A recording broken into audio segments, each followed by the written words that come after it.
Thank you all very much for being here. I'm Benjamin Gadan. I'm the director of our Latin American program here at the Woodrow Wilson International Center for Scholars. Thanks for those of you who are here in person, for those many of you joining us online. We very much appreciate your interest in this event. We're here because we're friends of Panama, we're here because we're friends of the ocean, and we're here because we want the Our Ocean Conference taking place early next month to be a success and to support Panama in every way we can to make sure that it does thrive. I want to thank many of our special guests who are here. We have the ambassador from Panama, the ambassador from Colombia, the ambassador from Ecuador and Monaco. We have the U.S. ambassador to Panama, and many other civil society leaders and senior diplomats. Again, all here to make sure that the United States is providing the support that we have promised to provide to Panama, and as the creator of the Our Ocean Conference, to make sure that it continues to meet the high ambitions that we have for this summit. As we gather every year, this being a historic one, the first hosted by a Central American country and a country with a very special connection to the ocean. So again, we're here also to express our appreciation to Panama, to the leadership of the embassy, the vice minister, and all of the work that has already gone into this. And we're very happy to provide a platform for important conversations about marine protection. This is an issue we care deeply about at the Wilson Center, not only in our Latin American program, but across the work that we do. In December, for example, our Environmental Change and Security program launched the Water at Wilson series with a terrific event that many of you no doubt attended, Water, Peace, and Security, New Tools for a New Climate. It featured, among others, Rick Spinrad, Dr. Spinrad, the Undersecretary of Commerce for Oceans and Atmosphere, and the administrator of NOAA, who I'm thrilled to say is joining us again here today.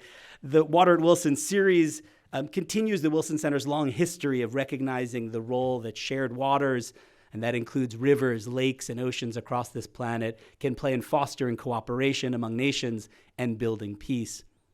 Latin America, the region that our program focuses on, plays a key role in marine protection, and our program works closely with governments from across the region and with U.S. authorities, including at the Department of State and the Pentagon, to strengthen international conservation activities and to protect this region's stunning marine biodiversity. Last October, for example, we were proud to launch a new partnership with the State Department to host a series of dialogues on combating illegal, unreported, and unregulated fishing in the Eastern Tropical Pacific Marine Corridor, known as SAMAR. SAMAR is an innovative initiative, for those of you who are not aware of it, that coordinates marine protection across governments, across territorial waters that now span nearly 200,000 square miles off the coast of Ecuador, Costa Rica, Colombia, and Panama.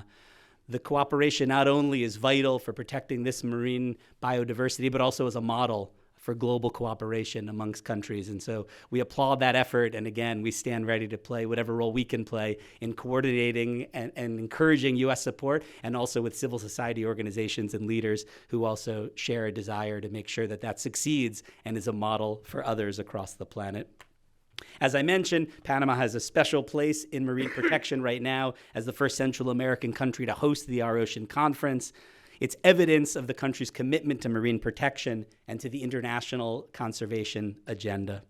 On the margins of that conference, and with great support from the Panamanian Embassy and the Panamanian government, we will be hosting an event on combating overfishing. It will feature the Secretary of the U.S. Navy and other senior defense officials from the United States and Latin America. I hope members of this panel can be there as well, as we work very hard to make sure that countries that have made commitments to marine protection have the technical information, the hardware, and the international support to honor those commitments, and that the international community does not only express in words its support, but also in deeds and in resources to make sure that the lofty goals of these marine protected areas are truly met in their implementation. And for that, all of us have a role to play.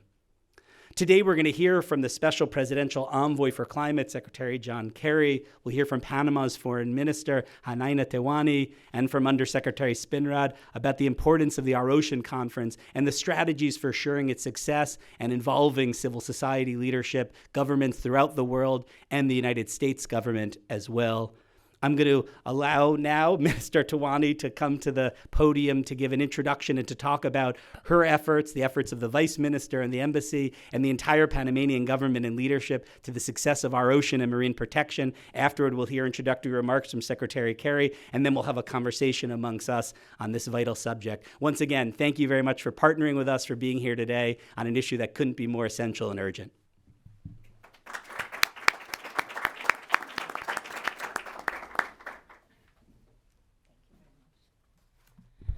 Thank you very much, and good morning, everyone. It's a pleasure, and again, it's an honor for me to be here representing the President Cortizo in this event and representing my country, Panama. And I welcome everyone to our countdown to the 8th Our Ocean Conference, which this morning begins with a dialogue that we have called Panama and the U.S. Protecting the Ocean Together. Since the emergence of the Isthmus of Panama from the waters of the sea to connect what is now the American continent, our destiny as an oceanic nation was sealed. This year, the conference is Our Ocean, Our Connection, because we want to highlight the singular relation between our country and the ocean. Panama connects the world's two largest oceans. The 6% of world trade transits through the interoceanic canal, and as if that was not enough, it is one of the only 3 countries with negative carbon conditions. But unfortunately, Panama is still highly vulnerable to climate change. For this reason, Panama is present, and with great enthusiasm, we join the objective of our ocean to promote a healthy and sustainable ocean, mobilizing voluntarily commitments from governments, the private sector, and civil society to care for the oceans and protect it from threats such as illegal fishing, marine pollution, climate change, acidification, among others. In the 8th Our Ocean Conference, Panama will address 6 areas of action: marine protected areas, maritime safety, blue economy, sustainable fishing, climate change, and marine pollution. And within these areas, we have prioritized 3 cross-cutting issues. First, sustainable tourism. Panama, following up the Glasgow Declaration on Climate Action in Tourism, highlights the essential role of the tourism sector in mitigation and adaptation actions to climate change. Through awareness campaign to achieve economic benefits for communities while the regeneration of ecosystems and biodiversity is favored. The second one is marine pollution, focus on plastic. This is very important, considering that plastic represents 85% of total marine litter. And it is the main factor that deteriorates the health of the oceans. Panama has developed a Marine Litter Action Plan 2022-2027 and has joined to the High Ambition Coalition, reaffirming our commitment to end plastic pollution by 2040. And the third one is ecological connectivity.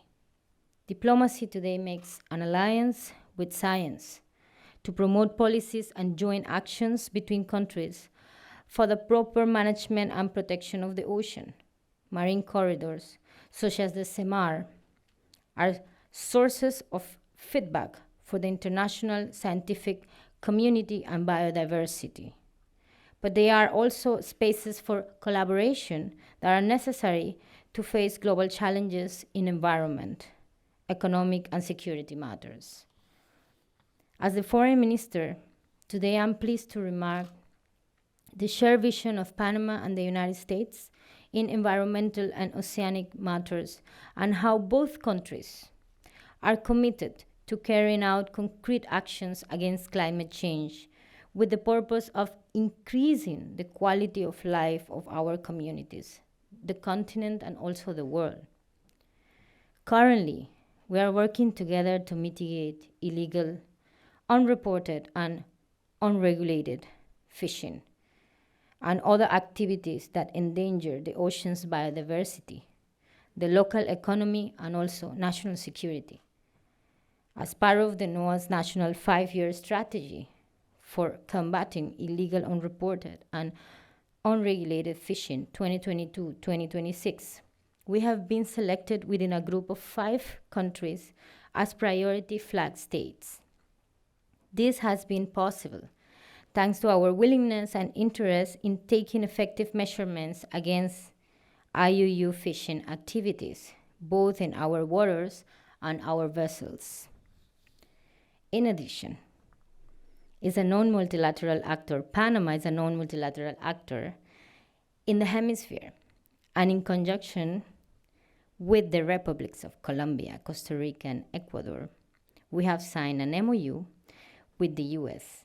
aimed at strengthening the organization and capabilities of the CEMAR.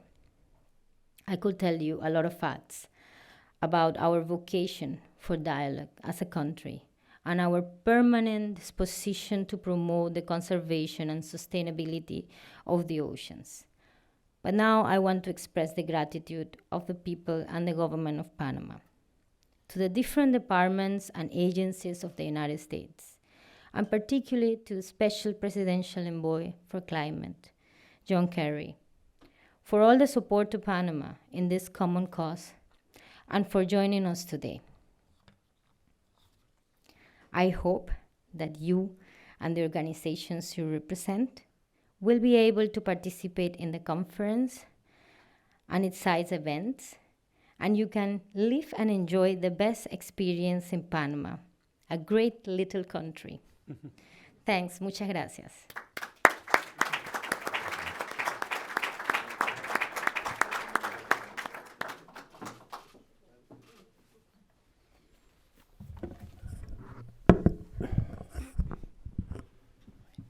Madam Minister, thank you very, very much. Thank you for setting the stage for this conference. And we are deeply appreciative of Panama's leadership on this and stepping up. Mr. Ambassador, thank you for your work. And to all of you here, and to the Wilson Center, thank you so much for allowing us to be here today and for helping us to set the stage for this important conference. We all look forward. I will be coming from Brazil to a great little country. So I look forward to that.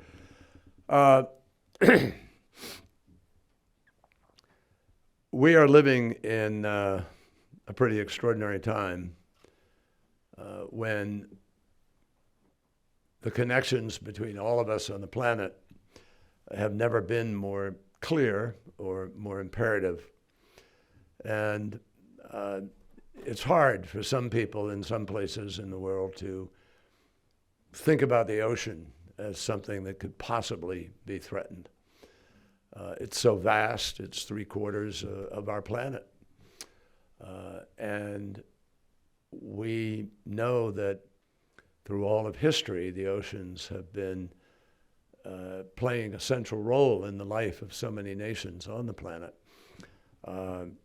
I want to thank Foreign Minister Tawani for the willingness of Panama, a great little nation, to step up and host the world for something that impacts the world. And that is something that a lot of people don't really think about. I hate to say it, and I don't say that pejoratively. I mean, life is complicated nowadays, and everybody's running around 100,000 miles an hour. But what we don't talk about enough is the meaning of an ecosystem. An ecosystem is what the planet is. It's a biosphere. Everything is connected. And people don't think about that. They think, oh my God, you can just put your waste in the ocean, you can dump off of ships, you can pollute, you can develop without regard to the impact of that development. But it goes into the ocean. It changes the ecosystem. It kills life in many cases. And we have dead spots now all around the world in the ocean where nothing lives because we have stripped it of oxygen and we've filled it with nitrogen and with the runoff of our farming and of our developing around the world. And we have to really stop and reconnect ourselves to the role we play as human beings in this ecosystem. We're part of it. And we all depend on it, and we depend on its viability in order to be able to pass life on to future generations in a way that is sustainable. The word sustainable is grotesquely overused.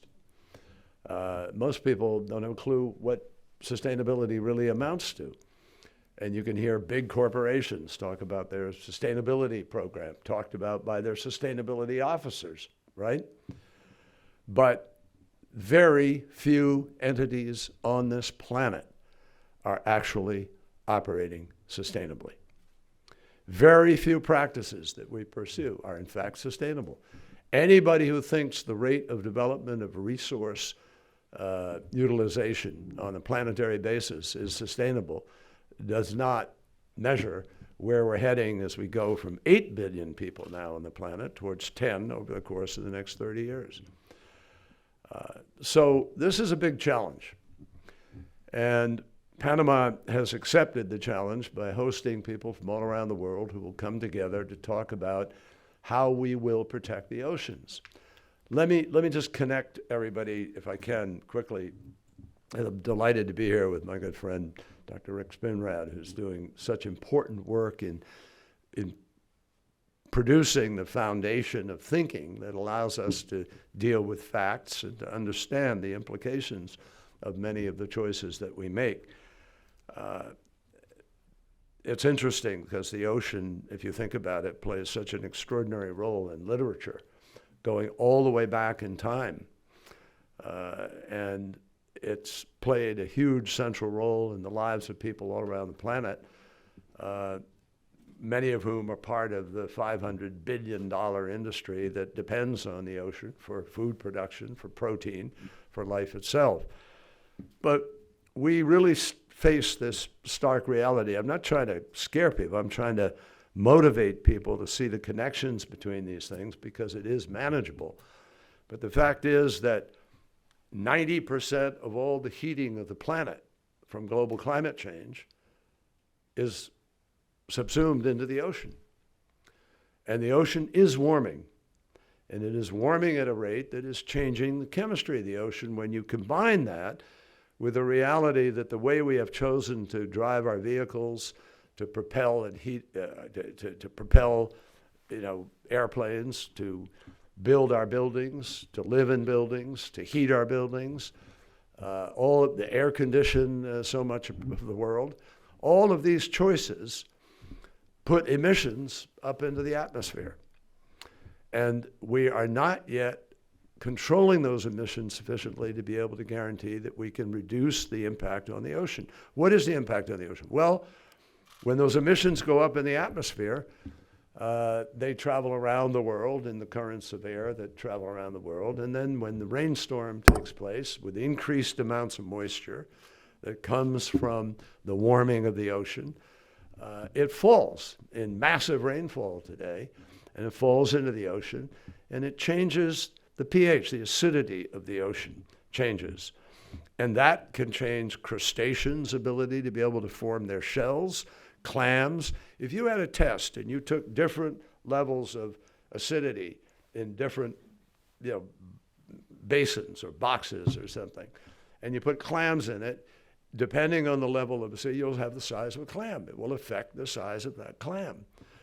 And so we have to connect these things. It's part of the interconnection of a biosphere, of an ecosystem. And the fact is that the ocean is now facing overfishing massively, much of it by some thousands of vessels that are illegal and are supported by whole nation states. That has to change. We need accountability on the ocean. When I was secretary, we used to have folks from the Pentagon come over, particularly the Navy. And we would talk about the way in which the navies of the world could begin, as they transition from their long voyages across the Pacific or the Atlantic or wherever, they could easily travel through a marine protected area. They could easily take a moment to have I was in the Navy. I mean, we would have loved to have a drill where you lower the boats and you go do a board and search, or you begin to enforce. It would have broken the boredom of a long journey. But we don't do that. We need to organize ourselves in order to fight to protect the ecosystem. And it is fully within our power to be able to guarantee a healthy ocean, to protect it for the future. As I listened to the minister from Panama talk about Panama's role and dependency, we were just chatting about the 5 forests in the region and the absolute essential ingredient called fresh water that is the key to the working of the Panama Canal. And if you destroy those forests and you destroy the cycle of a rainforest, which is one of the threats we face in the Congo Basin, in Indonesia, in Brazil, we threaten the capacity of economic enterprise to take place in an intelligent way, as well as life itself to survive. So the Ocean Conference is a moment, and particularly the Our Ocean Conference, we've tried to make it different since 2014 when we started it. And we are now progressing to the 8th, and we'll be progressing on from there. Panama will pass the baton to Greece, and Greece will pass the baton to Korea. So this is going to continue.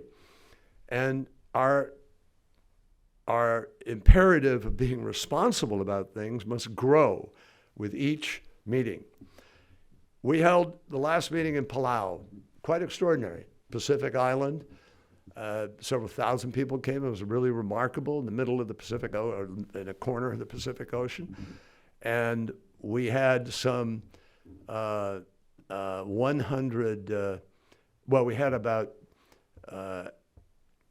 400 individual commitments of specific programs that were made worth billions of dollars, about $16 billion to be precise.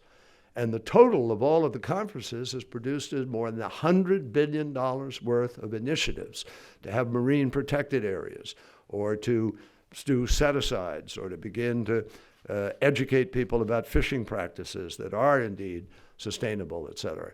So this is the work of this conference. And last year we got more than 400 new commitments. It was the first ever island state, Pacific hosting of the conference. And now in our country, the link between climate and oceans is becoming indelibly imprinted in people's minds. You cannot solve the problem of the oceans, i.e., bad emissions dropping into the ocean and changing the chemistry of the ocean. You can't change that if you don't deal with the climate crisis. If you don't step up and deal with energy policy, how we produce the heat, the propulsion, et cetera, for our life.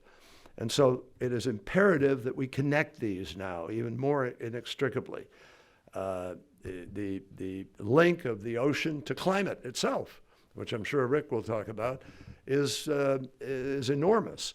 And the major the major El Niña, these are critical elements of what controls the temperature and the rainfall and the climate itself of our nation. So, folks, this is about as important a meeting as one could have. All of you sitting here today in the Wilson Center are part of an effort to try to broaden the base of support for this, so that people all around the world will understand the connection. So children will think about the plastic that winds up being ingested by all of us as a consequence of microplastics that are the breakdown of plastic all around the world. So hopefully this will be a year in which we can achieve a plastic treaty in which we are really doing the job necessary to protect ourselves for the long-term future. Let me just say that it is also essential to deal with the ocean in order to hold the Earth's temperature increase to 1.5 degrees, which is the goal we set in Paris, reinforced in Glasgow, reinforced again in Sharm el-Sheikh, and will now, at the end of this year, be pushing even harder to reinforce when we go to Dubai, because we need greater mitigation than we've been able to achieve to this point in time. The United States has announced 3 new bilateral work streams to facilitate green shipping corridors within the Republic of Korea, Canada, and the United Kingdom. If shipping were a nation state, it would be the 8th largest emitter on the planet. So we have an imperative to move. I'm really proud to say that it was at the Our Oceans conferences that we first started focusing in on shipping practices. And now, as a result of that, we are seeing the largest container shippers in the world. 65% of the new ships ordered are ordered with dual fuel propulsion systems, and over 100 ships have been ordered that are now going to be zero emissions. That came out of the Oceans Conference and the participation of Maersk and other shippers who are part of this initiative. So we announced the development of the first U.S. maritime decarbonization strategy. It's currently underway. We announced a new green shipping corridor initiation project to try to green from the port to port and everything in between. And looking ahead, we are now discussing with our friends in Panama how we can contribute to that further, and we will have more to say about that when we go to Panama next month.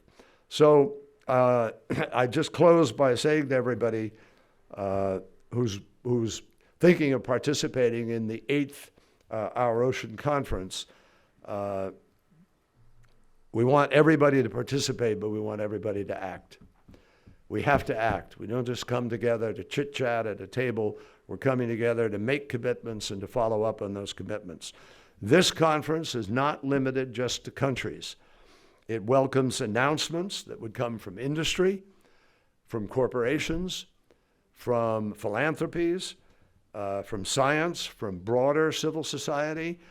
We need significant actions that everyone is taking to protect the ocean. And I look forward to hearing about your new projects to combat marine pollution itself, scale up ocean-based solutions, and particularly to attack this challenge of unreported, unregulated fishing, where we have fishing practices that are unacceptable anywhere. But if we continue at the rate that we're going, those of you who like sushi can say goodbye to blue tuna, and God knows what will replace it. But we are heading towards record low stocks in some of these areas that are critical to how we have accepted our lives to date. So let's go to work. See you all in Panama. Thank you.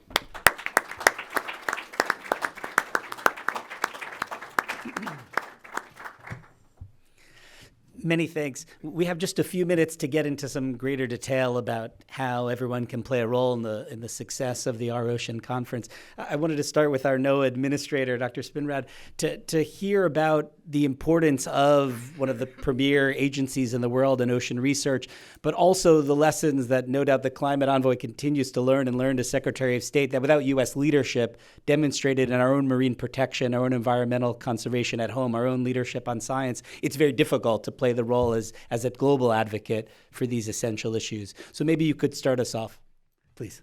Well, thank you, Benjamin. And thank you, Minister. I also want to thank Special Presidential Envoy Kerry. His title is an interesting one. He is special because the position is special, and you've also seen he's special because his personal interest and understanding of these issues is really unique. And so it's been a pleasure to work in this administration with him. In answer to your question, the conference, the Our Ocean Conference in Panama, the continuing series, really puts an emphasis on a few key points. One is obviously the global nature of the challenges, the problems that we're dealing with, whether it's the ocean's role in climate, whether it's illegal, unreported, unregulated fishing, whether it's energy security, whether it's global security writ large. The opportunity to have this extraordinary mix of government, non-governmental, academic, industry partners have the dialogues around these substantive issues is really unique. I had the opportunity just prior to this to learn of some of the special sessions that will be undertaken in Panama at the Our Ocean Conference, and that the number continues to grow as a reflection of the broad set of interests. So I would say, in a nutshell, in answer to your question, there are a few key points. Obviously, the global action, the need for action, and the fact that our ocean is a place to make specific commitments is critical. The emphasis on issues like conservation and climate are central to the discussions that we'll have. And obviously, the validation, if you will, the confirmation of the collaboration. As just one U.S. government representative, I can guarantee you that our agency intends to make specific commitments, intends to make specific agreements, intends to talk about, at the program level, implementation plans and such. So it's an extraordinary opportunity, extremely valuable group collecting to address what really are, it sounds trite, but it's true, existential challenges for the citizenry of the world. So thank you. I want to ask the minister and your vice minister as well about the special obligation of the host to make sure that the conference meets these expectations that you and Secretary Kerry have just described, which is to say that countries, companies, non-governmental organizations arrive with meaningful commitments. But what has the diplomacy been like, and how can others be of help to make sure, again, that the list that we have heard described grows substantially at the end of this conference in terms of meaningful commitments to marine protection? Thank you very much. Well, with regard to diplomacy, Panama has been traditionally a country where other meets. So for us, it's natural to host this conference. Now, it's also very important to highlight that Panama depends, as Special Envoy John Kerry has mentioned, on protecting the environment, including oceans and forests. And the oceans have been our life, as I have mentioned before. It was in the past, and it's currently, and it will be the future. And we start, I believe, in-house. We cannot preach if we don't have actions inside. So along with other countries that I have mentioned, for instance, our brothers and sisters from Costa Rica, from Colombia, and from Ecuador, we have taken bold actions towards the protection of the oceans already. We believe that creating those scenarios and those cooperation spaces will allow us and will give us also the, let's say, not the authority, but the lead in the region to include other members. Definitely, countries need to understand also the importance and part of the work we will do with this, with the effort of the United States and Panama, is to create that awareness, but also push for the commitments to get concrete results. That's part of the diplomacy too. I believe in this short time I have realized that diplomacy is more about convincing. So part of that role we are already developing, but you need to convince with example also. We are, as mentioned, we are a carbon negative country, but we are also dedicated to the oceans. It's part of our DNA. We are a maritime country by nature. I believe maybe if you allow Vice Minister Jill, maybe she can go deeper into more of the technical and instrumental aspects that are the Panamanian diplomacy is executing to make this successful. Thank you very much. Please. Thank you, Minister. Thank you, Benjamin. And thank you all for this opportunity. Just like the Minister was saying, and also the Undersecretary as well, I mean, this is an effort that has been done for quite a while in Panama. And thanks to the U.S. and all the support that the Office of Mr. Kerry has been providing to Panama, it's really been key to all the, I would say, success that we have achieved as of today in regards to diplomacy. And I can give you a little bit of highlights. As of today, for example, phone calls, meetings, by video conferences and such. We have around 36 countries already confirmed, around 96 governmental officers, they're going to be present in Panama, and more than 300 NGOs already are going to be present there. So this is just as of today, and every day the numbers increase. So for us, it's quite an effort as a country. We're a small country, but we have a lot of stamina.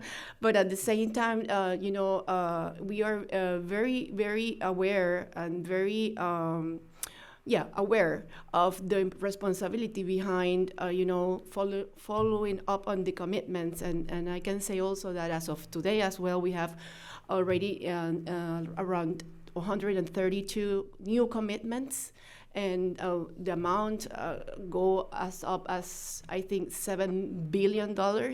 So, and I've been told from colleagues that have been in other our ocean conferences before that this number rises as the day comes. So we're very, very enthusiastic and very excited about what is going to come up of this conference. And like I was saying in the previous meeting, for us is an opportunity not only to learn, but also to showcase what Panama can bring and give to the world.